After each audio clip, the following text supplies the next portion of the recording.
প্রিয় দর্শক, আপনাদের সবাইকে স্বাগত জানাচ্ছি। আমি এস এম আকাশ। দেখছেন দেশ ভাবনা, এই মুহূর্তের বাংলাদেশ। আমরা গণমাধ্যম এবং জন আকাঙ্ক্ষা নিয়ে আলোচনা করব। আর আলোচনা করার জন্য আমাদের স্টুডিওতে আমরা আমন্ত্রণ জানিয়েছি শফিকুল আলম, প্রধান উপদেষ্টা প্রেস সচিব। আপনাকে স্বাগত জানাচ্ছি। শুরুতেই আপনার কাজ নিয়ে জিজ্ঞাসা করি। প্রেস উইংয়ে আসলে কী কী কাজ করতে হয়? প্রেস উইং আগে বাংলাদেশে এর আগেও প্রেস উইং ছিল, প্রত্যেকটা প্রাইম মিনিস্টার বলেন বা রাষ্ট্রপ্রধানদের প্রেস উইং ছিল।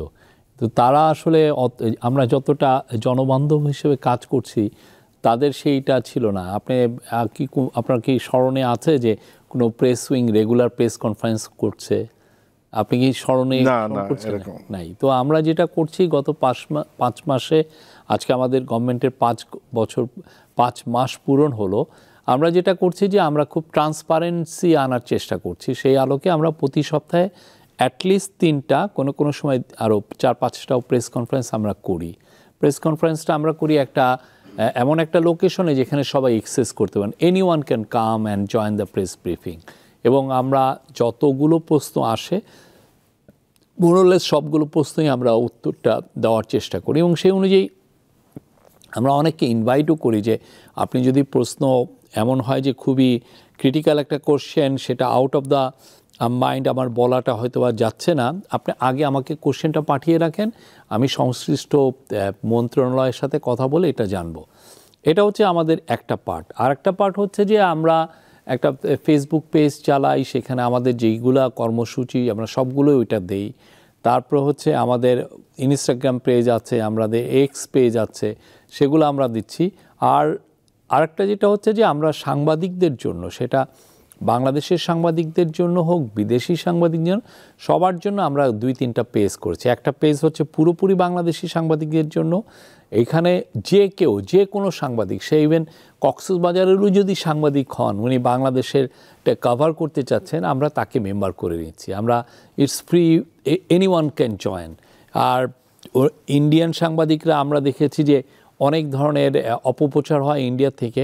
আমরা তাদের জন্য একটা পেজ করেছি, হোয়াটসঅ্যাপ পেজ করেছি, এবং আমরা রেগুলারলি তাদের সাথে ইন্টারাকশন করি। অনেকে ওইখানে 40-50 জন আছেন। এবং আমরা ফরেন যারা প্রেস আছে তাদের সাথেও আমরা রেগুলারলি আমরা করি। আর আরেকটা আমরা দেখেছি যে টকশোগুলোতে যখন কথাবার্তা হয়, অনেক ক্ষেত্রে দেখা যাচ্ছে অনেকে সুইপিং রিমার্ক করছেন, অনেকে আমাদের বিরুদ্ধে অনেক কিছু অভিযোগ আনছেন, কিন্তু ওই অভিযোগের আসলে উত্তরটা দেওয়া হয় না অনেক ক্ষেত্রে, যেহেতু আমাদের রিপ্রেজেন্টেটিভ থাকে না। তো আমরা যদিও প্রেস উইংয়ের কাজ না এই টকশোগুলোতে আসা, কিন্তু আমাদের যেহেতু আমরা মানুষজনের কাছে নিজেদেরকে অ্যাকাউন্টেবল করার জন্য আমরা মোটামুটি যারাই আমাদেরকে ডাকেন আমরা যাই। আমাদের এখানে আমি আছি, আমাদের 2জন ডেপুটি প্রেস সেক্রেটারি আছেন, আরও আমাদের 2-3 জন অ্যাসিস্ট্যান্ট প্রেস সেক্রেটারি আছেন, তারা নিয়মিত যাচ্ছেন, তাদের কাছে যে কোশ্চেনগুলো আসে সেগুলোর উত্তর দিচ্ছেন। আপনি দীর্ঘদিন সাংবাদিকতা করছেন, বিভিন্ন রিজিম দেখেছেন, সেই স্বাধীনতার পর থেকে এরশাদ আমল, বিএনপি আমল, আওয়ামী লীগ আমল, সব দেখেছেন। অন্তর্বর্তী সরকারের সময়ে বাংলাদেশের গণমাধ্যম কতটা স্বাধীনতা ভোগ করছে বলে মনে হয়? আমার মনে হয় এটা আনপ্রেসিডেন্টেড।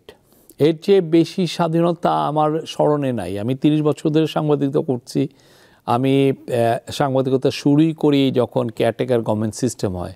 তো কেয়ারটেকার গভর্নমেন্ট সিস্টেমগুলোতেও আপনি দেখবেন যে এক ধরনের মানে সিকিউরিটি এজেন্সিগুলোকে, ডিজিএফআই বা এনএসআইকে কিন্তু ইউজ করা হতো সাংবাদিকতাকে সামহাও এক ধরনের রিপ্রেশনের মধ্যে রাখতে, এক ধরনের প্রেশারে রাখতে। আমাদের সময় আমরা বলতে পারি যে আমরা কোনো সিকিউরিটি এজেন্সিকে ইউজ করছি না। আমরা তাদেরকে মানা করে দিয়েছি, কোনো ইস্যু থাকলে আমাদেরকে জানান, আমরা যদি ভুল নিউজ হয় আমরা বলবো, আদারওয়াইজ ইটস ফাইন। আর একটা হচ্ছে যে কোনো সংবাদপত্রে যে আমরা এই একটা নিউজ করতে বাধ্য করছি না, আবার একটা নিউজকে রিমুভ করতেও বলছি না যে এই নিউজটা সরিয়ে ফেলেন, এটা গভর্নমেন্টের বিরুদ্ধে যাচ্ছে। আমরা এই ধরনের, এই পর্যন্ত আপনি কোনো এভিডেন্স পাবেন না, আপনাদের এখানে এসেও কেউ বলে না যে এই নিউজটা কভার করা যাবে না, এটা বন্ধ করো। এই পুরো জিনিসগুলো যেইভাবে বাংলাদেশের সংবাদপত্রকে টুটি চেপে ধরা হয়, সেই জিনিসগুলোকে আমরা ভেঙে দিয়েছি, এটা আর হচ্ছে না। আর একটা জিনিস হয় যে টুটি চেপার একটা বড় উপকরণ হলো ল, কালা কানুন যেটাকে বলে যে রিপ্রেসিভ ল। এই রিপ্রেসিভ ল দিয়ে যেটা হয় যে আমরা অনেকের এক ধরনের ভয় ধরিয়ে দেওয়া হয়। আপনি আগে যেমন ডিজিটাল সিকিউরিটি ল ছিল, ডিজিটাল সিকিউরিটি কয়েকটা নোটোরিয়াস হচ্ছে যে কারো বড় গুণী জন বা শেখ মুজিব বলেন, তার মেয়ে শেখ হাসিনা বলেন, তাদের বিরুদ্ধে একটু কেউ একটা মকারি করে একটা মকিং করে একটা শব্দও বলা যাবে না, বলেই তার জেল হয়ে যেত। তো আমরা এসে কি করেছি, আমরা এই লটাকে আমরা বাদ দিয়ে দিচ্ছি, এটা স্ক্র্যাপ করা হয়েছে। হ্যাঁ, এবং এর ফলে যেটা হয়েছে যে মানুষ নিজের থেকে মানে ফেসবুকে বলেন, ইনস্টাগ্রামে বলেন, এক্সে বলেন, সবাই তার মতো করে অপিনিয়ন দিচ্ছে। এবং এর ব্যাপারে আমরা অ্যাবসুলুট ফ্রিডম আমরা রেখেছি। আপনি যদি ফেসবুককে জিজ্ঞেস করেন যে আমরা কতজনের এগেনস্টে কমপ্লেন করেছি, আগে ওরা বলতো যে আপনি যদি ফেসবুকে কথা বলেন দেখবেন ওরা কমপ্লেন পেত গভর্নমেন্টের কমপ্লেন্টের কারণে অনেকের ফেসবুক বন্ধ করে দিত, ফেসবুক অ্যাকাউন্ট। আমরা তো সেগুলো করছি না। আচ্ছা, আপনি যেটা বললেন লয়ের কথা বাদ দিয়ে আপনারা করেছেন সাইবার সুরক্ষা অধ্যাদেশ, এটা নীতিগতভাবে উপদেষ্টা পরিষদে অনুমোদনও হয়েছে, কিন্তু এটা নিয়েও তো নানা প্রশ্ন আছে। টিআইবি বলেছে যে এটা জগা খিচুড়ি মার্কা একটা হয়েছে। না, আমরা সবার অপিনিয়নকে আমরা বিতর্কিত ধারা যেটা সেগুলো বাদ দেওয়া হয় নাই, জামিন অযোগ্য ধারা এখনো বহাল আছে। না, আমরা যেগুলো কেউ যদি এটা নিয়ে তাদের অবজারভেশন দেন আমরা ওয়েলকাম জানাই। যে কোনো জিনিস আরও ক্রিটিসিজম হলে, আরও এটা নিয়ে থ্রেডব্যাক ডিসকাশন হলে এটা আরও বেশি অনেকে চোখ খুলে। আমাদের হয়তো আমরা এটা করেছি, ওনারা এটা বলছেন, ওনাদের অবজারভেশন আমরা দেখি, আমরা কিন্তু মোস্ট ওয়েলকাম। আপনি এটা নিয়ে আরও ডিসকাশন করেন, কথা বলেন, এটা অ্যানালাইসিস করেন, এটা কি ঠিক হলো না বেঠিক হলো, এবং আমরা ওয়েলকাম করি আপনাদের এইগুলো বিষয় এফার্টে। বিকজ আফটার অল আমরা তো আর কি পার্মানেন্ট থাকার জন্য আসিনি। আমরা এমন কোনো ল করব না যেটা জনবান্ধব হবে না। আমরা অবশ্যই ল করব যেটা জনবান্ধব হবে এবং জনগণের প্রোটেকশনটাও ইনশিওর করবে। অনেক ক্ষেত্রে হয় কি, কিছু ডেলিকেট ইস্যু আছে যে আমি জনবান্ধব করতে গিয়ে যাচ্ছি, আবার এমন একটা ল করছি যে আপনি জানেন ফেসবুক বা সোশ্যাল মিডিয়াটা হলো খুব অনেকে এক্সপ্লয়েট করেন ভালনারেবল চাইল্ডকে অ্যাবিউজ করার জন্য। অনেক ক্ষেত্রে ওমেনরা অ্যাবিউজের শিকার হন, অনেকে বুলিংয়ের শিকার হন।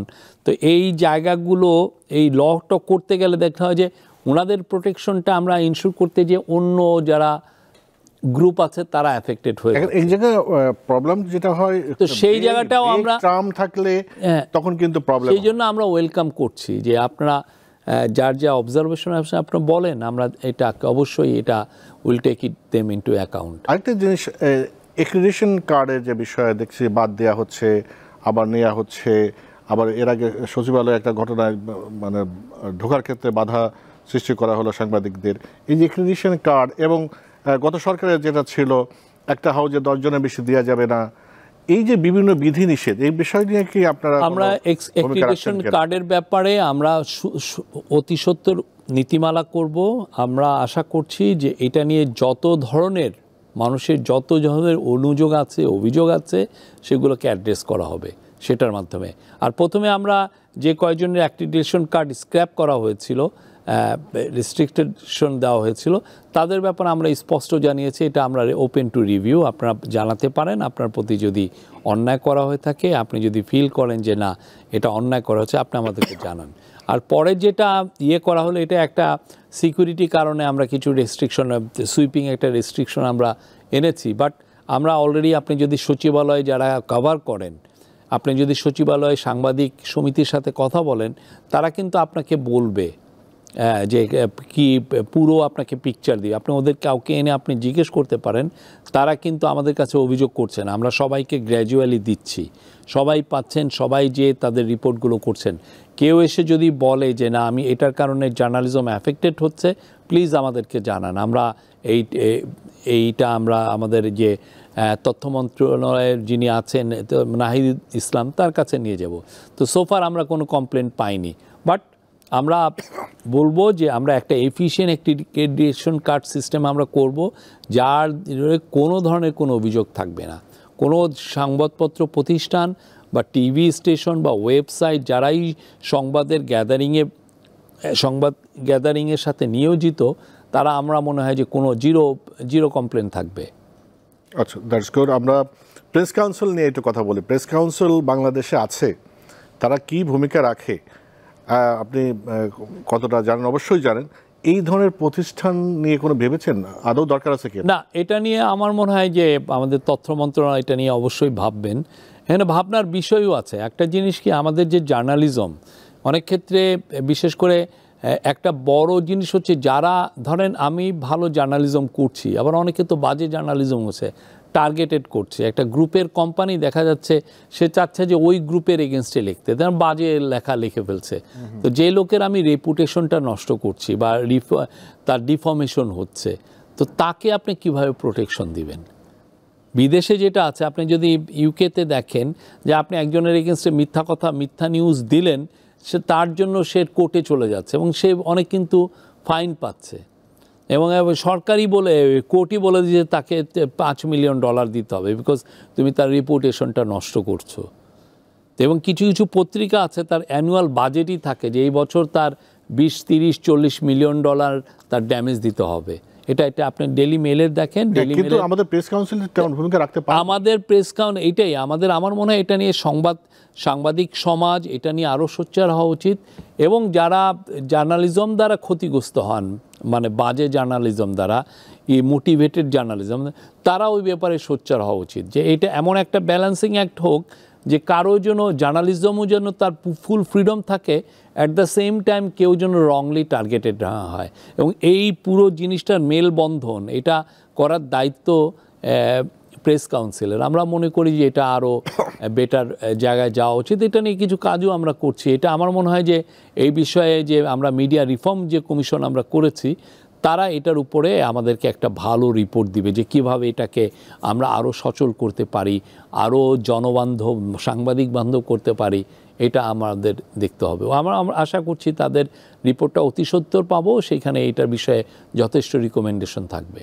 একটা ব্যক্তিগত প্রশ্ন করি, সেটা হলো আপনাকে প্রথম আলো এবং ডেইলি স্টারের সাথে ট্যাগ করে অনেক সমালোচনা করা হয়। আমরা দেখেছি যে ঢাকা বিশ্ববিদ্যালয়ে আঁকা হয়েছে। তো এই জিনিসটা আপনি কিভাবে দেখেন বা কিভাবে মোকাবেলা করেন? না, প্রথম আলো, বাংলাদেশের প্রথম আলো, ডেইলি স্টার একটা তো ইন্ডিপেন্ডেন্ট আপনার একটা নিউজ পেপার, তারা বড় রকমের ইনস্টিটিউশন। তো বাংলাদেশ, আমাদের গভর্নমেন্ট তো, ইন্টারিম গভর্নমেন্ট তো জানিয়েছে যে ওদের এখানে কোনো অ্যাটাক বরদাস্ত করা হবে না। এ বিষয়ে আমরা একদম জানিয়ে দিয়েছি, একদম আমাদের মাননীয় তথ্য অ্যাডভাইজার জানিয়েছেন, প্রেস কনফারেন্সে আমি জানিয়েছি প্রেস সেক্রেটারি হিসাবে। তো আমরা এই বিষয়ে আমাদের অবস্থান সুস্পষ্ট। কিন্তু আপনি যদি মনে করেন যে না, আমি ওর জার্নালিজম দ্বারা ক্ষতিগ্রস্ত হয়েছে এবং এই ক্ষতিগ্রস্তটা আপনাকে ডেলিভারলি করা হয়েছে বা আপনার ডিফর্মেশন করা হয়েছে, তা এইটার জন্য তো লিগাল একটা তো অ্যাকশনের বিষয় আছে, ঠিক না? আমি সেটা বলছি না, আমি বলছি যে আপনাকে ট্যাগ করা হয়েছে, মানে আপনি প্রথম আলো বা ডেইলি স্টার দালাল, তাদের এই যে আমরা ডিফেন্ড করেছি প্রথম আলোকে, সেই জন্য আমাকে দালাল বলেছে। কারণ আপনি যে কোনো পত্রিকার উপরে অ্যাটাক আসলে আমরা তাদেরকে ডিফেন্ড করব। পত্রিকা হোক, টিভি স্টেশন। আপনারা দেখেছেন যে 5ই আগস্টের পরে, পট পরিবর্তনের পর আমরা কোন টিভি স্টেশন বন্ধ করে দিয়েছি। অনেকের বিরুদ্ধে তো অনেক অভিযোগ ছিল যে তারা বড় রকমের দালাল হিসাবে ছিলেন ওই আগের গভর্নমেন্টের হিসেবে। তো আমরা তো কোনো পত্রিকাও বন্ধ করি নাই, কোনো টিভি স্টেশনও বন্ধ করি নাই, কোনো নিউজ স্টেশনও বন্ধ করি নাই। আমাকে দালাল বলছেন। এখন গণতান্ত্রিক দেশে আপনি দালাল আমারে বলছেন, এখন আমার এটা কি বলার আছে, ঠিক না? আর পাবলিক অফিস হোল্ড করলে এই ধরনের ক্রিটিসিজম আসবেই, এটাই স্বাভাবিক। আপনি যেই পাবলিক অফিসে আছে তার তো সব, আপনি যে কাজগুলো করলেন পুরো সোসাইটির সমস্ত লোক মানে আপনাকে অ্যাপ্রিসিয়েট নাও করতে পারে, কিন্তু আমি আমার কাজটা করছি এবং আমি মনে হচ্ছে আমার কাজটা ন্যায়সঙ্গত একটা কাজ করছি। আমাদের গভর্নমেন্ট ন্যায়সঙ্গত কাজ করছে। আমাদের গভর্নমেন্ট মিডিয়া ফ্রিডমের উপরে যথেষ্ট তাদের নজর, এবং মিডিয়ার উপরে যাতে কোনো ধরনের কোনো অ্যাটাক না হয় সেই ব্যাপারেও তার যথেষ্ট নজর আছে। সেই অনুযায়ী আমরা কাজ করছি, এবং সেই আলোকে কেউ যদি এখন এই কাজগুলো করার কারণে যদি আমাকে দালাল ট্যাগ করেন, এটা আনফর্চুনেট, কি আর করা। এখন ক্রিটিসিজম হতেই পারে। আমি তো দেখেছেন যে তার পাশে যে আমি ছবিও দিয়েছি। এটা গণতান্ত্রিক সোসাইটিতে ক্রিটিসিজমটা মানতে হবে, এটা আপনাকে এমব্রেস করতে হবে। ক্রিটিসিজম একটা পর্যায়ে, কিন্তু কোনো পর্যায়ে কোনো মহল থেকে কোনো হুমকি পেয়েছেন? ইনবক্সে এসে অনেকে অনেক ধরনের বাজে মন্তব্য করে। এখন এটা আপনি কি বলবেন, এগুলো তো মানে যার যার রুচির বিষয়। হ্যাঁ, বড় বাজে রকমের রুচি, কেউ কেউ থ্রেটও করে। হ্যাঁ, এটা একটা রুচির বিষয়। আপনি যদি একটা রুচিবান লোক হয়ে যদি এই ধরনের করেন, এটা অনেকের বুঝারও ভুল যে গণতান্ত্রিক সোসাইটিতে আপনার মতকে যদি আমি আপনার মতকে যদি আমি ডিফেন্ড করে যদি না করে আপনি যে আমার উপর রাগ করে এগুলো করবেন, সেগুলো সবাইকে মানে একটা তো ইকোসিস্টেম কাজ করে না, অনেকগুলো মতের পথের, সেইটা সব মতের পথকেই আপনার দাম দিতে হবে এই ইয়েতে। বাট সবচেয়ে বড় কথা যেন পুরো বিষয়গুলো যেন সিভিল থাকে, ডিবেটের পর্যায়ে। আমি আপনারও একটা জিনিস নিলাম না, আমি যেন বলতে পারি যে আকাশ ভাই আপনার এই জিনিসটা আমার পছন্দ হয় নাই, আপনি এই জায়গায় ভুল করছেন। কিন্তু আমি যদি আপনাকে বলি যে আকাশ ভাই আমি একটা থ্রেটের সুরে কথা বলি, আপনাকে ইন্টিমিডেট করি, সেটা তো ঠিক না। খালেদা জিয়া দীর্ঘদিন পর, যেটা অনেক দিন ধরে আগের গভর্নমেন্টের সময়ে বিএনপি অনেকবার চেষ্টা করেছে যে তার উন্নত চিকিৎসার জন্য দেশের বাইরে যাওয়ার জন্য, শেষ পর্যন্ত লন্ডনে উনি গিয়েছেন চিকিৎসার জন্য। কিন্তু সোশ্যাল মিডিয়ায় তো আপনি দেখেছেন যে বিভিন্ন রকম বিভিন্ন মহল থেকে বিভিন্ন আলোচনা, কেউ কেউ -2 থিওরি এনেছে। অন্তর্বর্তী সরকারের অবস্থান কি? না, অন্তর্বর্তী সরকারের অবস্থানে আপনারা তো দেখেছেন উনি কত বছর ধরে উনি বিদেশ যেতে চাচ্ছিলেন, ওনার শরীর সত্যিই ভালো না। হ্যাঁ, উনি ওনাকে যখন জেলের মধ্যে রাখা হলো তখনই ওনার কিন্তু শরীর ভেঙে গেছে। আমার মনে হয় যে এই পুরো জিনিসটা ইনভেস্টিগেটও করা উচিত যে ওনার কী ধরনের ওনাকে ট্রিটমেন্ট করা হয়েছে জেলের ভিতরে। তো খালেদা জিয়া যাচ্ছেন, আমরা মনে করি যে উনি চিকিৎসা নিয়ে বাংলাদেশে আবার ফিরে আসবেন, করবেন। আমাদের ব্যাপারে আমরা কোনো -2 -1 এগুলো কোনো কিছুতেই নেই। আমরা বিএনপি বা যারা আন্দোলন করেছেন সবাইকে আমাদের অংশীজন মনে করি, এবং বিএনপি তাদের নেত্রীকে পাঠিয়েছেন যাতে উনি ভালো একটা চিকিৎসা নিয়ে আবার দেশে ফিরতে পারেন। আপনি দেখেন কঠিন সময়ে উনি কিন্তু, যখন ওনাকে বলা হচ্ছিল যে আপনি বিদেশে চলে যান, বা 2017-18 আগে 18-র আগে কেসটার যখন ভার্ডিক্ট হলো তার আগে, ওরা কিন্তু আপনাকে আমি যেটা শুনেছি যে ওরা কিন্তু আপনাকে জেল দিয়ে দিবে, কিন্তু উনি তখনও কিন্তু বিদেশে থাকেননি, উনি ছেলের সাথে থাকেননি, উনি বাংলাদেশের মানুষের ভালোবাসায় উনি দেশে ফিরে এসছেন। তারপরে তো ওনার উপরে একটা বাজে রকমের একটা খুবই একটা ভয়ানক রকমের একটা কেস দিয়ে ওনাকে, এটাকে একটা ফালতু কেস কিছু না এটার মধ্যে, তাকে দিয়ে ওনাকে কত বছর একটা জেল দেওয়া হলো। তারপরে যখন জেলের থেকে উনি এই যে ওরা যেভাবে ছাড়লো পুরো জিনিসটা মানে ওনার বাসাকেই জেল বানিয়ে ফেললো, এবং উনি ভালো চিকিৎসা চাচ্ছিলেন অনেক বছর ধরে, কিন্তু ওনাকে চিকিৎসাও দেওয়া হচ্ছে না। তো উনি যেতে পেরেছেন, খুবই ভালো একটা সংবাদ যে উনি ইউকেতে গিয়েছেন। আজকে একটা খুব দেখেছেন হৃদয় বিদারক আবেগ ঘন একটা ছবি, তারেক রহমান তাকে আলিঙ্গন করছেন। তো সেই জায়গায় আমরা মনে করি যে উনি খুব ভালো চিকিৎসা পাবেন এবং উনি বাংলাদেশে ফিরবেন। আমাদের সবার প্রত্যাশা সেটা থাকবে। এবার একটা প্রশ্ন করি, আমার এক সহকর্মী, আপনি আসবেন আজকে অনুষ্ঠানে, বলেছে একটা প্রশ্ন তাকে করবেন, যে আপনি এই প্রেস কনফারেন্সে বা আপনাদের প্রেস ব্রিফিং যেটা হয় সেখানে বলেছেন যে রাজনৈতিক দলগুলো যদি বেশি সংস্কার না চায় তাহলে ডিসেম্বরে নির্বাচন হবে। এখন প্রশ্নটা হচ্ছে, গণঅভ্যুত্থান হয়েছে, ছাত্রদের আকাঙ্ক্ষা আছে, জন আকাঙ্ক্ষা আছে, রাজনৈতিক দলের আকাঙ্ক্ষা আছে, তো কতটুকু সংস্কার হবে শুধু কি রাজনৈতিক দলের উপর নির্ভর করবে, বা তাদের কথা অনুযায়ী কি না? যেহেতু এখানে বড় অংশীজন রাখছে, আমরা তো অনেকের সাথেই কথা বলবো, বাট পুরো অংশীজনের মধ্যে রাজনীতিক দলগুলোই তো জনগণের রিপ্রেজেন্ট করেন, ঠিক না? তো আমরা কার সাথে কথা বলবো? আমরা পুরো যদি বলেন যে আমার $170 মিলিয়ন সবার সাথে তো আমরা কথা বলবো না। আমরা কথা বলবো রাজনৈতিক দল, বিকজ তারা রিপ্রেজেন্ট করতেছেন পিপলকে। কেউ ধরেন লেফট লিনিং পার্টি, তারা লেফট মনোভাবের তাদেরকে করছেন, কেউ সেন্ট্রিস্ট পার্টি, তার সেন্ট্রিস্ট লোকজনকে রিপ্রেজেন্ট করছেন, কেউ হয়তো একটু রাইটে আছেন, তার রাইটিস্ট ইয়েতে হচ্ছে, কেউ কনজারভেটিভ অডিয়েন্স, সবার সাথেই তো আমরা কথা বড় স্টেক হোল্ডার তো শিক্ষার্থী বা শিক্ষার্থীরাও তো আমরা আশা করছি, ওনারাও বলেছেন যে সামনে একটা পলিটিক্যাল পার্টি করবেন, তো যখন ওনাদের পলিটিক্যাল পার্টি হবে তার সাথেও আমাদের কথা হবে, আমরা তো কাউকে বাদ দিব না। মানে এই যে সংস্কার নিয়ে যখন আলোচনা হবে, তখন ওরা যদি রাজনৈতিক দল গঠন না করে, তাহলে কি তাদের তো প্ল্যাটফর্ম আছে দুইটা, একটা বৈষম্য বিরোধী ছাত্র আন্দোলন, জাতীয় নাগরিক কমিটি, তারা তো একটা বড় স্টেক হোল্ডার, তাদের সাথে কি আলোচনা করবেন না? ওই যে আমরা অলরেডি, ওরা যদি পলিটিক্যাল পার্টি করেন অবশ্যই তাদের সাথে আমাদের কথা হবে, এবং যেই প্ল্যাটফর্মই থাকুক না কেন ওদের সাথে কথা, ওদের ইয়ে তো নেওয়া হবে। আর ওদের তো 3 জন না অলরেডি আমাদের গভর্নমেন্টেই আছেন, ঠিক না? বাট আমাদের কথা হচ্ছে যে পলিটিক্যাল পার্টিগুলো তো পুরো বাংলাদেশের জনগণকে রিপ্রেজেন্ট করে, তাদের সাথে আমরা কথা বলবো। এছাড়াও যদি আরও অন্যান্য আছে, যেমন মাইনরিটি অর্গানাইজেশন, তাদের সাথেও, স্টেক হোল্ডারদের সাথেও কথা হবে, অন্যান্য স্টেক হোল্ডার আছেন যারা। আচ্ছা, শিক্ষার্থীরা বলেছে রাজনৈতিক দল গঠন করবে। এই মুহূর্তে বাংলাদেশে নতুন রাজনৈতিক দলের কতটা প্রয়োজন আছে বলে মনে করেন? আমি এটা তো ওনারা বলতে পারবেন, ঠিক না? তবে ওনারা তো নতুন মাত্রা নিয়ে এসছেন না রাজনীতিতে। আপনি তো অবশ্যই সবাই মিলেই আন্দোলনে ছিল, বাট ফ্রন্টে তো স্টুডেন্টরা ছিল, ঠিক না?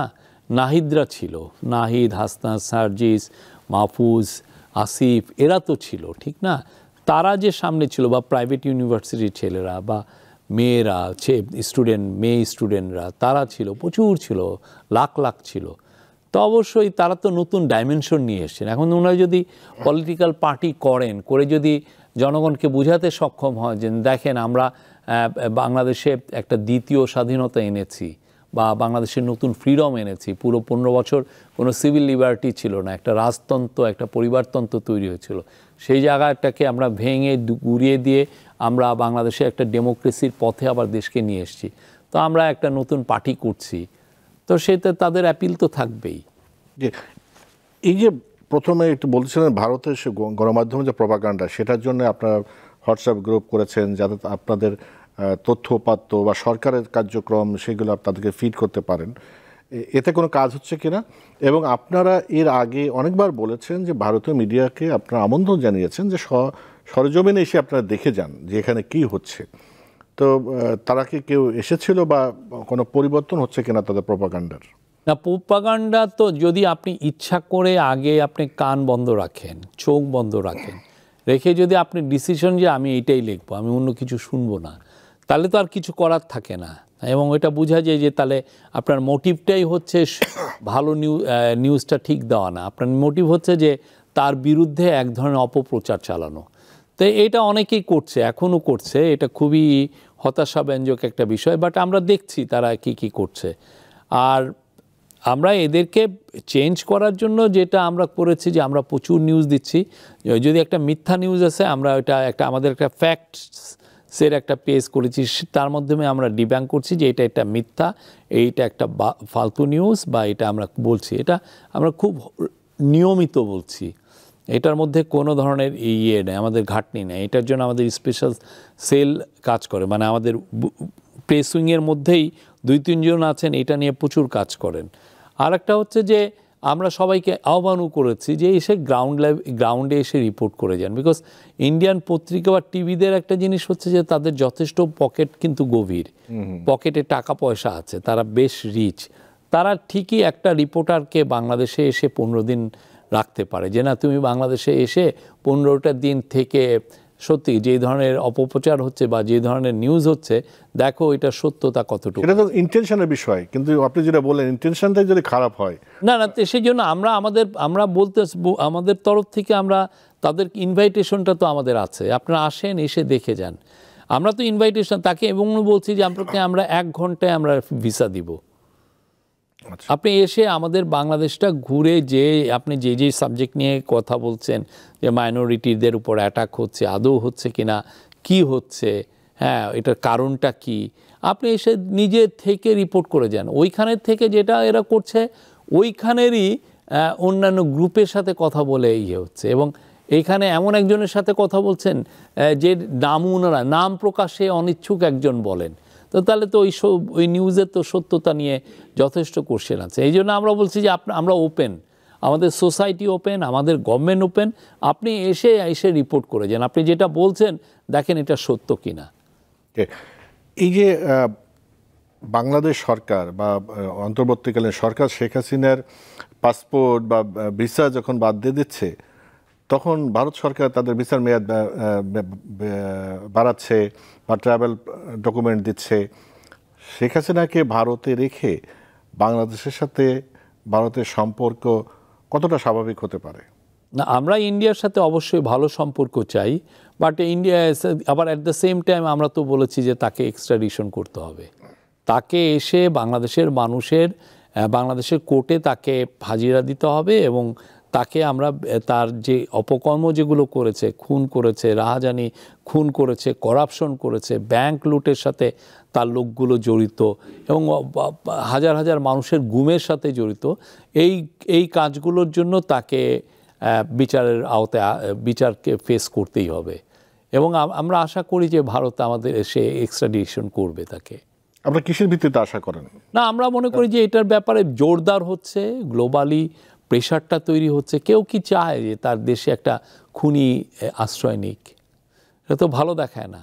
এবং গ্লোবালি পুরো পৃথিবী, আপনি দেখেন না ইউকে প্রেসে লেখা হচ্ছে, পুরো পৃথিবীই জানছে যে সে কতটা একটা ব্রুটাল একটা ডিক্টেটর ছিল, সে ভয়ানক রকমের একটা ডিল, তার হাত দিয়ে কত লোক মারা গেছে। এই জুলাই আগস্টেই 1500-র মতো ছেলে মেয়ে মারা গেছে, যাদের বয়স কেউ 4 বছর, 10 বছর, 12 বছর। হাজার হাজার ছেলে মেয়ে পঙ্গু হয়ে গেছে, চোখের আইসাইট হারিয়েছে। আর তারও আগে দেখেন আপনি গুম হয়েছে কত, 3-4 হাজার লোক গুম হয়েছে। তারপরে দেখেন বিএনপির অপোজিশনকে ক্রিপল করতে যে বিএনপির 60 লক্ষ লোককে তারা ফালতু কেস দিয়েছে, যেগুলো কেসের কোনো মেরিট নাই, ফেক কেস দিয়েছে যে তাকে তাদের ছেলে মেয়েদেরকে আপনি চাকরি পর্যন্ত পায়নি। তারপরে তো ম্যাসাকার হয়েছে, আপনি দেখেন যে সাপ্লাইয়ে একটা ম্যাসাকার হয়েছে, মাওলানা সাইদির ভার্ডিক্টের পরে একটা বড় রকমের ম্যাসাকার হয়েছে। তো এগুলো আর প্লাস এক্সট্রা জুডিশিয়াল কিলিং, হ্যাঁ, একজনকে জঙ্গি সাজিয়েও তো মারা হয়েছে, মারা হয় না, এগুলো তো রিপোর্ট এখন আমরা দেখছি কতজনকে জঙ্গি সাজিয়ে মারা হয়েছে। তো এগুলোর জন্য প্রত্যেকটার জন্য সে বিচারে ফেস করবে, এটা আমাদের ডিটারমিনেশন, এটা আমাদের কমিটমেন্ট। আপনার এটাতে দেখার দৃষ্টি, আপনি বলছেন যে একজন খুনি বা আমাদের দৃষ্টি ভারতের দৃষ্টিতে এক নাও হতে, ভারত তো তাকে সোনার ডিম পাড়া হাঁস হিসাবে দেখছে। ভারত কি দেখুক, একটা জিনিস কি, সত্যর তো একটা বড় শক্তি আছে। এই সত্যটা যখন পুরো এতদিন ইন্ডিয়ান নিউজ মিডিয়া এই সত্যটাকে না ভান করতো, চেষ্টা করতো, এখন তো কিছু কিছু ইন্ডিয়ান মিডিয়াতে তো এগুলো লেখা হচ্ছে, তার হিউম্যান রাইটসের রেকর্ডের বিষয়গুলো ভালো মতো করেই আসছে। তারা কতকাল এটাকে দূরে সরিয়ে রাখবে সত্যকে? আরেকটা যে দেখেন ইদানিং কিন্তু আবার সীমান্ত যদি দেখেন যে এখানে কিন্তু সীমান্ত হত্যাকাণ্ড আবার বেড়েছে, পিটিয়ে মারা হচ্ছে। ইদানিং শুনলাম যে কোনো সীমান্তে আবার কাঁটাতারে বেড়া দেওয়া শুরু করেছে। এই যে ফেলানি হত্যাকাণ্ড 14 বছর হলো, এই সীমান্তে যে হত্যাকাণ্ড বন্ধের বিষয়ে বা তারা যে কোনোভাবেই কর্ণপাত করছে না, এই সরকারের কি কোনো শক্ত অবস্থান আছে? না, আমরা তো খুবই, যতগুলো ঘটনা ঘটছে আমরা প্রত্যেকটার ক্ষেত্রে প্রোটেস্ট জানাচ্ছি। আমরা বলছি যে এটা অন্যায়, এটা ঠিক না, এটা আমরা খুবই স্ট্রং। আগে তো ওরা প্রোটেস্টও করতো, আমরা স্ট্রংলি প্রোটেস্ট করছি প্রতিটা ঘটনায়। আমরা বলছি যে এগুলোকে এবং এই প্রোটেস্টটা একদম এই জানানো হচ্ছে। কিন্তু তারা কি কোনো ফিডব্যাক দিচ্ছে? জানি না, আমার মনে হয় যে ফিডব্যাকের চেয়েও বড় কথা হচ্ছে এটা পুরো বিশ্ববাসী জানছে যে কি ঘটনা হচ্ছে। আচ্ছা, এই যে ঘোষণাপত্র নিয়ে যে একটা উত্তেজনা তৈরি হয়েছে, 31শে ডিসেম্বর ঘোষণাপত্র দেওয়ার কথা ছিল, তো সেখানে সরকার থেকে বললো যে অন্তর্বর্তী সরকার নিজেরাই দেবে। সরকার কেন ঘোষণাপত্রের দায়িত্বটা নিল? ছাত্ররা দিলে কি সমস্যা ছিল? আবার ছাত্ররা কিন্তু এখন তারা কিন্তু কর্মসূচি দিয়েছে, তারা কিন্তু বলছে যে সরকারের দৃশ্যমান কোনো অগ্রগতি দেখছে না ঘোষণাপত্র দেওয়ার ক্ষেত্রে। না, একটা বিষয় কি, ঘোষণাপত্রের ব্যাপারে আমরা কি বলেছি, আমরা কালকেও এটা জানিয়েছি যে এটা কিছু প্রোগ্রেস হচ্ছে এবং যখন এটা কংক্রিট একটা অবস্থানে আসবে আমরা এটা জানাবো। এটা নিয়ে কাজ হচ্ছে এবং আমরা আশা করছি যে এবং আমাদের অবস্থানটা খুব ক্লিয়ার যে সর্বসম্মতিক্রমে যে কাজটা হবে সেটার সাথে আমরা আছি, সেই বিষয়ে আমরা জানিয়েছি। তা আমরা তো মনে করছি যে, এবং আমরা কিন্তু কোনো ডেডলাইন দিই না যে এই দিনের মধ্যে হবে, আমরা বলছি কিছু দিনের মধ্যে হবে। অবশ্যই এটা ডিপেন্ড করে হচ্ছে সবাই যাতে একসাথে একটা কনসেন্সাসে ঐক্যমতে পৌঁছতে পারে। আমরা আশা করছি যে এটা নিয়ে ঐক্যমত হবে। সেখানে এই যে সরকার যে ঘোষণাপত্র দেবে, ছাত্রদের একটা দাবি আছে, আবার বিএনপি থেকেও কিন্তু একটা দাবি করা হয়েছে যে 16 বছরের যে অত্যাচার বা আন্দোলন যে যা হয়েছে সেটাও সেখানে থাকতে হবে। এটা নিয়ে কি আপনাদের সরকারের মধ্যে কোনো আলোচনা হয়? এখন আমি স্পেসিফিকে যাব না, এটা নিয়ে যেহেতু কাজ হচ্ছে, তো আমি এইটা এত ডিটেলে আসলে আমার যাওয়াটা ঠিক হবে না। আমরা স্পেসিফিক কী হোক তারপরে আপনারা জানতে পারবেন। আচ্ছা, এখন এই জুলাই গণ অভ্যুত্থানের পরে যে একটা তৈরি হয়েছে, আকাঙ্ক্ষা তৈরি হয়েছে যে এখানে সংস্কার হবে, ভালো নির্বাচন হবে, একটা ভালো বন্দোবস্ত হবে, যাতে কোনো সরকার এসে ফ্যাসিস্ট সরকার তৈরি না হয়। কিন্তু ইদানিং কিন্তু দেখেছেন কিনা যে রাজনৈতিক দল একে অপরের প্রতি কাদা ছোঁড়াছুড়ি বা অনৈক্যর একটা সুর দেখা যাচ্ছে।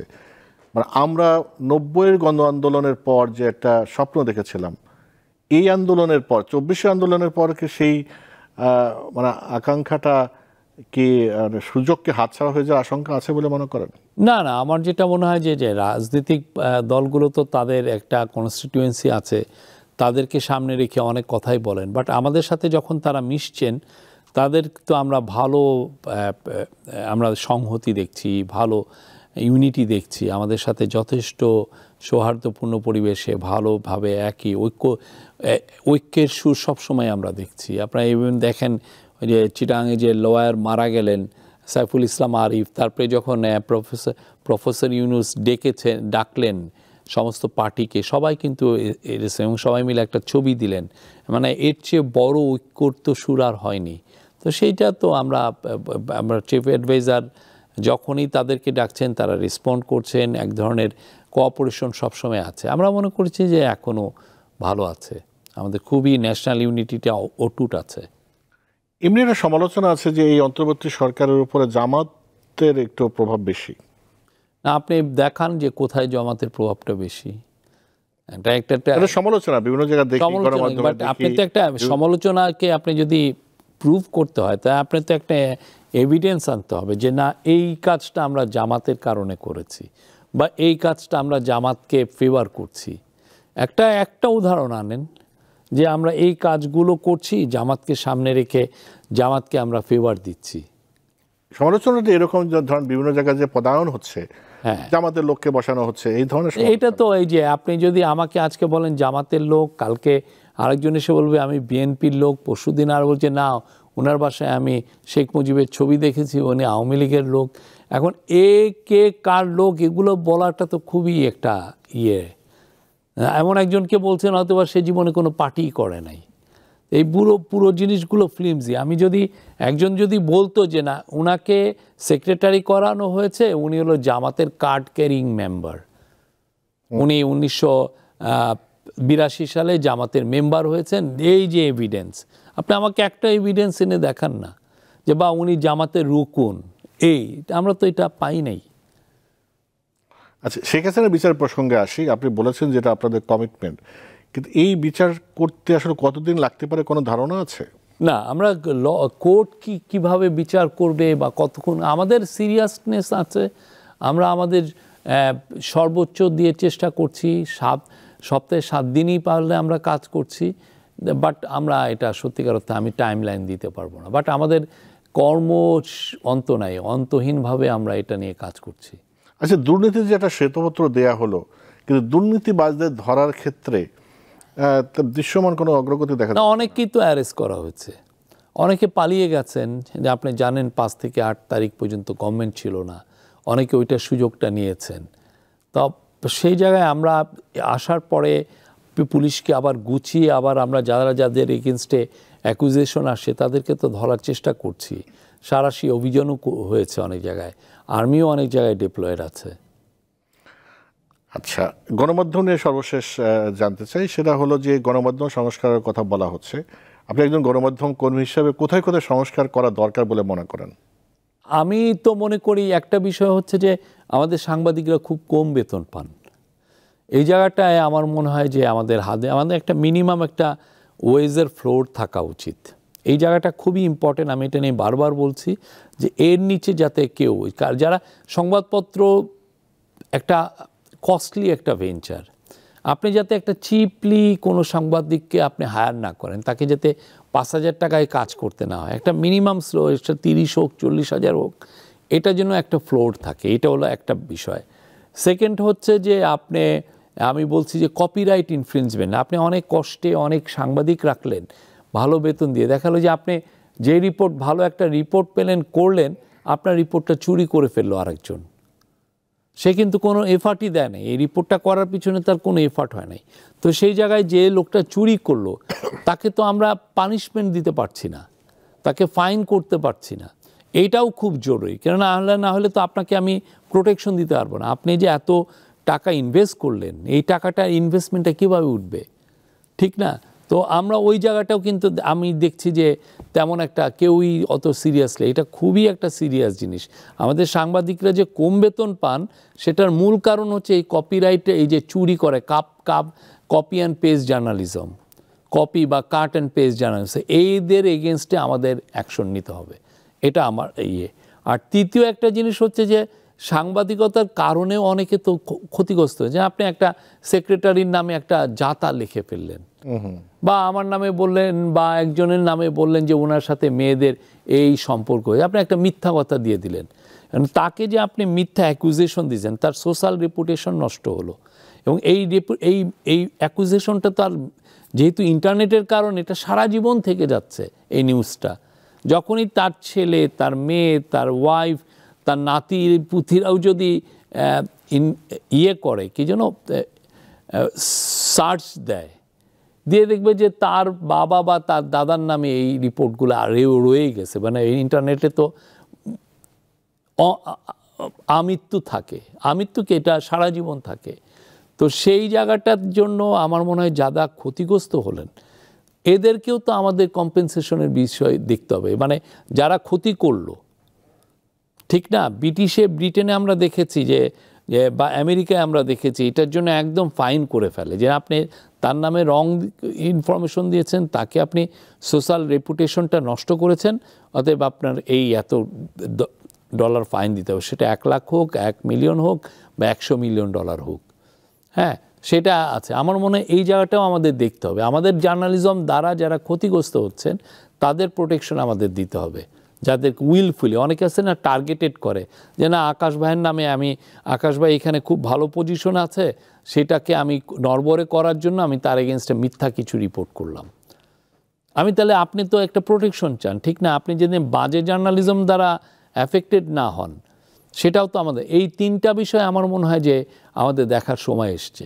কিন্তু আরেকটা জিনিস যেটা হয় সেটা হলো, যেটা আপনি বলছিলেন যে আপনারা বলে দিয়েছেন যে কোনো এজেন্সি যাতে ফোন না করে, কোনো কিছু খবরদারি না করে, দেন অন্তর্বর্তী সরকার চলে গেল। মানে এমন মেকানিজম কি করা সম্ভব যে সরকারই আসুক, ওই এজেন্সি ফোন করে খবরদারি করবে না? না, এটার জন্য আপনাদের সোচ্চার হতে হবে, ইউনিয়নের সোচ্চার হতে হবে। আমাদের উই নিড নিউ ইউনিয়ন। আমরা চলে যাব, বাট আপনাকে যে এই ধরনের সমস্যায় না পড়তে হয়, আপনি একটা কমন চার্টার করতে হবে, যে না আমরা যেন ফিউচারে এটা না করি। আপনারা সবাই, সমস্ত পত্রিকাগুলো, সমস্ত নিউজ টিভি স্টেশনগুলো, সমস্ত ওয়েবসাইটগুলো, যারাই জার্নালিস্ট, তারা এইটা বলবেন যে আমাদের ফ্রিডমকে এফেক্ট করে কিছু করা যাবে না, এবং এই করলে আমরা সবাই মিলে একসাথে এটা প্রতিরোধ করব। আমরা জানাবো, আমরা চুপচাপ ঘরে বসে থাকবো না। আগে যেটা হতো যে অনেকে চুপ করে বসে থাকতেন ভয়টা পেলে। স্টুডেন্টরা যেমন হাসিনাকে ভয় পায়নি, আপনারাও এই সমস্ত লোকের থেকে ভয় পাবেন না। বলে দিবেন যে না, উনি আমাকে এটা বলছেন, উনার কারণে এই লোকটা চাকরি গেছে, বলে দিবেন। এই লোকগুলোর চেহারা আনমাস্ক করতে হবে। কেননা যে আপনাকে ফোন দিচ্ছে, সে যে আসলেও সরকারের হয়ে ফোন দিচ্ছে এটাও তো শিওর না। অনেক সময় দেখছে একটা প্রাইভেট বিজনেসম্যান, তাকে দিয়ে ফোন দেওয়া হচ্ছে, ওকে ব্রাইব করছে, ঠিক না? আমরা তো এরকম শুনেছি, কিছু কিছু বিজনেসম্যান ব্রাইব দিয়ে, মানে ডিজিএফআই লোককে দিয়ে ফোন দিয়েছে, দেওয়াই নাই, তো সেই জায়গাগুলো তো আমাদেরকে মানে আপনাদেরকে এটা নিয়ে সোচ্চার হতে হবে, যারাই জার্নালিস্ট, এটা নিয়ে টিভি স্টেশনের মালিক বা সংবাদপত্রের মালিক, ওয়েবসাইটের মালিক, এগুলো ব্যাপারে সোচ্চার হতে হবে। আপনি এই প্রেস সচিবের দায়িত্ব নেওয়ার আগে আপনি একটা বড় একটা দায়িত্বে ছিলেন, সাংবাদিকতা করতেন। সেখানে হয়তো in terms of facilities, in terms of টাকা বা এটা ছিল, এটা বাদ দিয়ে আপনি এখানে এসেছেন একটা উদ্দেশ্যে যে জাতির এই সময় একটা সার্ভিস দেয়া। ছাত্ররা জীবন দিয়েছে, অনেকেই জীবন দিয়েছে, একটা স্বপ্ন ছিল, জন আকাঙ্ক্ষা তৈরি হয়েছে। আগামীর বাংলাদেশ সেই জন আকাঙ্ক্ষা অনুযায়ী তৈরি হবে, এটা আপনার কতটা কনফিডেন্ট? আমার কনফিডেন্ট আছে, বাট আমি একটা জিনিস মনে করি যে অস্থির হলে চলবে না, এটা একটা লং ফাইট। কারণ একটা দেশের একটা ব্যুরোক্রেসি তো দাঁড়িয়ে গেছে, বা একটা দেশ যেভাবে কাজগুলো করে, তার ডেভেলপমেন্টের কাজ বা একটা যেই ধরনের কাজ বা ল যেভাবে এনাক্টমেন্ট হয়, সবগুলো তো একটা সিস্টেম দাঁড়িয়েছে।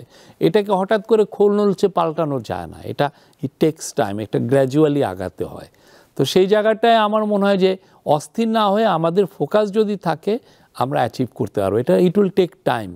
অনেকে যেটা বলেন যে আমি 6 মাসে একটা র্যাডিক্যাল চেঞ্জ হবে, সেটা আসলে সম্ভব না। আমি গভর্নমেন্টে থেকেও বলছি, বা আমি বাইরের থেকেও আমার মনে হয়েছে যে কোনো পৃথিবীর কোনো দেশেই এটা আসলে ওইভাবে সম্ভব না। বাট আমাদের ফোকাসটা জারি থাকতে হবে যে না, আমার ওই জায়গায় যেতে হবে। এই জায়গাটা যে আমি এই গভর্নমেন্টের দ্বারা ধরেন রিফর্ম হয়তো একটা অংশ হলো, সামনে যাতে আর বাকি রিফর্মগুলো যেন সামনের গভর্নমেন্টগুলো, পলিটিক্যাল গভর্নমেন্টের থেকেই যাতে আমি আদায় করতে পারি, সেই প্রোটেস্টটা তো আমার জারি রাখতে হবে। আমাকে বলতে হবে যে না, তুমি এইগুলা প্রতিশ্রুতি দিয়েছিলে, তুমি এখন করছো না। হ্যাঁ, এটা আস্তে আস্তে করতে করতে এটা একটা জেনারেশনাল ফাইট, অনেক দিন হয়তো বা চলবে, বাট আমরা যেন ফোকাসটা লুজ না করি। ওকে শফিকুল আলম, আমরা শেষ করব, কিন্তু আমরা বেশ কয়েকটা প্রসঙ্গে আলোচনা করলাম। আপনার কাছে কোনো প্রসঙ্গ আমি প্রশ্ন করি নাই, কিন্তু আপনি বলতে চান এরকম কোনো প্রসঙ্গ আছে কিনা? আমার তো মনে হয় আপনি সবই টাচ করেছেন। আচ্ছা, অনেক ধন্যবাদ আমাকে সময় দেওয়ার জন্য, আমাদেরকে সময় দেওয়ার জন্য। আগামীতে আরও কথা হবে। প্রিয় দর্শক, আপনাদেরকে অনেক ধন্যবাদ। দেখলেন দেশ ভাবনা, আমাদের সাথে ছিল শফিকুল আলম, প্রধান উপদেষ্টার প্রেস সচিব, তার বক্তব্য শুনলাম। সবাই ভালো থাকবেন।